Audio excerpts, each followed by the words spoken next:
Bem-vindos ao podcast Você Segurado. Aqui você encontra informação que protege e conteúdo que transforma.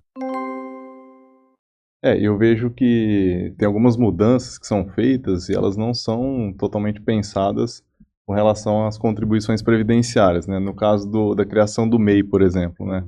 Tirou muita gente da informalidade, então o mercado formalizou bastante, muita gente tem hoje seu CNPJ, emite nota, tem a maquininha. Por um lado é excelente, né?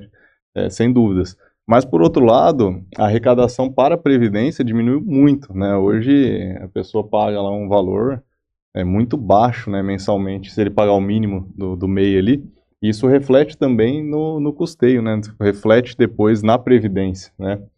Você vê que essa reforma tende a ter mais informalidade, mais formalidade na arrecadação. Isso também tem algum reflexo? Vitor, é difícil dizer, né? Seria uma previsão mas, mesmo. Assim, algumas questões da reforma tributária já permitem a gente antever alguns movimentos. Isso. Né? Então, como eu falei para vocês, qual que era a ideia da reforma tributária? Então, a gente tinha ali um pandemônio tributário, a gente pagava ICMS para os estados, ISS para os municípios, PIS e COFINS, aí tem IPI, o IPI, o PIS e COFINS no âmbito federal, e cada um com uma legislação específica, cada um com uma incidência específica. Então, se a gente pensar, 26 estados legislando sobre ICMS, cada um tinha uma particularidade, 5.870 municípios, cada um, e a parte federal também, ali, e cada um com uma materialidade diferente. Isso gerava muita complexidade. Então, uma das ideias da reforma, vamos simplificar isso, né? Vamos fazer com que a gente tenha um tributo único, né? Sobre uma materialidade que abranja todas essas outras materialidades, porque sempre ficavam umas zonas de penumbra entre um ou outro tributo, e não pode cobrar isso, não pode cobrar aquilo, o Estado não pode cobrar sobre essa materialidade.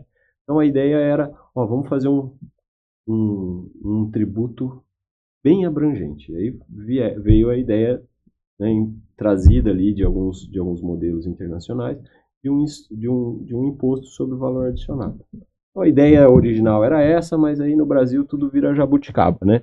Então hoje a gente tem o nosso imposto sobre o valor adicionado, né, que nasceu com uma ideia de ser um tributo único federal, mas aí o concerto político, né, acabou dividindo. Vamos criar um tributo federal e um híbrido aqui que vai satisfazer a arrecadação dos estados e municípios. Então hoje a gente fala em IBS e CBS, e na verdade os tributaristas vêm chamando, ele é um tributo gêmeo, porque a materialidade é a mesma, só que aí a arrecadação a gente não quer colocar num cofre só, a gente já quer deixar essa primeira divisão. Então, esse conceito de tributação ampla, né? Então já gera assim, então vai arrecadar mais. Para arrecadar mais, eu tenho que fazer com que o tributo garanta, né, ou que ele tenha um efeito neutro. Então, o tributo, via de regra, ele não pode ser um agente de escolha de mercado. Então, é um princípio da economia, o princípio da neutralidade da economia, que foi incorporado para o direito, e a emenda constitucional faz uma coisa que não existia antes. Traz como base principiológica um texto expresso. A gente já entende que existia na Constituição essa ideia de neutralidade tributária, mas na reforma ela faz questão de trazer isso de forma expressa. A reforma tributária sobre o consumo tem que observar, entre vários princípios da simplicidade, né, da transparência, o princípio da neutralidade. Né? O que é isso? O princípio tem que ser neutro. Eu quero abrir uma atividade, eu não tenho que ficar fazendo conta, contratar um tributarista, contratar um contador, um agente fiscal para saber, essa operação vai ser viável. Então, via de regra, não deveria interessar aspectos tributários se eu abro uma empresa em Manaus ou se eu abro em Prudente para saber qual que é a operação mais viável. Né? Então, essa ideia de neutralidade ela vem com uma sistemática que é a não cumulatividade. O que é isso? Gerar tudo que eu comprar, né, para o exercício da minha atividade, eu tomo crédito do que foi pago na etapa anterior para deduzir do valor do meu tributo. Então, o que eu vou fazer? Eu vou pagar tributo só sobre o valor que eu agrego. Então, sou advogado, presto serviço, tudo que eu adquiri dentro do escritório, eu tomo crédito, vou cobrar honorários, então eu vou conseguir deduzir, né, o crédito do débito. Então, aí, pensando na sua pergunta, por que eu estou tocando nesse assunto? A questão de créditos vai ser uma questão que impacta muito, né? Então, apesar de ser neutro, o princípio da neutralidade, de fato, hoje, a reforma tributária está demandando das empresas uma necessidade gigantesca de organização. Por quê? Já que eu vou pagar tributos sobre uma base maior, existe uma possibilidade da alíquota ser uma alíquota mais elevada do que a gente tem no agregado dos outros tributos, né? A gente está falando aí de estimativas de 28%, né?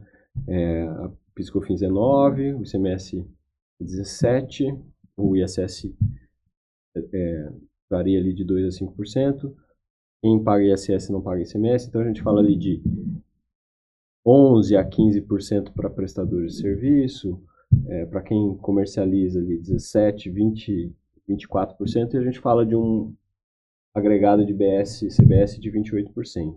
Né? Então, a possibilidade de tomar crédito pode afetar a questão da informalidade, no sentido de que as empresas vão começar a pensar, olha, poxa, se eu posso, ao invés de contratar uma equipe interna para minha empresa, eu posso contratar uma outra empresa prestadora de serviço que vai me gerar crédito até 28%. Então, assim, hoje, quando a gente contrata, a gente paga quase 30%, né? 20% da cota patronal, mais 1% a 3% do RAT, mais os 5,6%, 5,8%, 5,9%, a depender do tipo de atividade para os terceiros. Então, hoje, uma contratação de um funcionário, só de tributo agrega quase 30%. Então, a reforma tributária pode gerar o contrário. Se eu conseguir organizar a minha atividade e identificar que eu posso terceirizar uma determinada operação dentro da minha empresa, eu posso ter um custo mais reduzido, direto, e ainda ter 30% de crédito. Então, respondendo um pouco a sua pergunta, pode ser que haja um movimento, né? Algumas empresas já estão se organizando. Com certeza vai ter. Vai ter essa mudança, né? Hoje, por exemplo, empresas no Simples, né? Na reforma tributária, eles vão gerar menos créditos. Então, algumas empresas do Simples que ficam em meio de cadeia já estão sofrendo pressão para ou você sai do Simples, ou você opta por um regime híbrido do Simples, em que você apura parte dos tributos no Simples e o resto CBS e IBS normal. Senão, eu vou ter que buscar outros fornecedores, né? Porque ninguém do Simples vai conseguir dar um desconto de 30% da folha, né? Então, a gente já está vendo essa pressão para as empresas do Simples. Pode ser que haja essa pressão, né, para uma contratação de terceirização, e aí pode gerar informalidades, porque algumas pessoas não vão conseguir se organizar para ter uma PJ, né? Então, às vezes, acaba gerando algum impacto para a informalidade. E um outro aspecto que eu penso que possa levar à informalidade também é eventual impacto da reforma tributária em preço, né? Então, vai aumentar preço, as empresas, né, e como você falou mais cedo, tudo está interligado. Então, se a gente passou uma reforma tributária, já tem um peso aí sobre o cálculo atuarial, e de repente também a gente se avizinha ali uma eventual possibilidade de aprovar a alteração da escala de trabalho. Então, às vezes não vai ter uma causa única, né? Vai aumentar preço por causa da reforma, vai aumentar preço por causa de custo das empresas com a escala. Exatamente. Então, isso acaba gerando, sabe, uma soma de fatores que depois a gente não sabe qual é o culpado. A reforma tributária, a escala 6x1, enfim. Mas que vai afetar o mercado, que vai impactar o mercado, isso... Certeza, né? Isso não tenha dúvida.